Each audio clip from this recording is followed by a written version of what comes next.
Amazon Prime Video is one of the best apps that you can download for your TV. Well, in today's tech video, I'm going to show you 3 different ways of how to install Amazon Prime Video on your Sony Smart TV.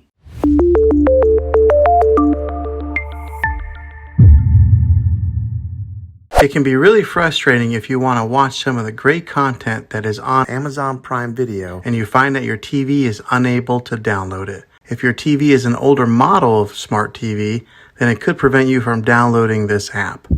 So the way that I'm going to show you how to install Amazon Prime Video will be able to work on any model of TV, on any year of TV. You just have to have an HDMI port on your TV to plug into. I recommend getting a Roku stick or an Amazon Fire Stick. Both of these media streaming players have the capability of download Amazon Prime Video. You then use a Roku or Fire Stick as your main streaming player, which bypasses the operating system on your TV. If you want to spend a little more and get a more robust device that gives you a few more options, then take a look at the Apple TV 4K. All these devices plug into the HDMI port on your TV, no matter how old it is, no matter what model it is. I've had great luck with all these streaming players, and I'll put links in the description down below of where you can get one of them. Well, hopefully this video was helpful for you. If it was, go ahead and click a thumbs up on it. Go ahead and subscribe to my channel. I make tech videos all the time, and I would love to have you back in the next one. Take care.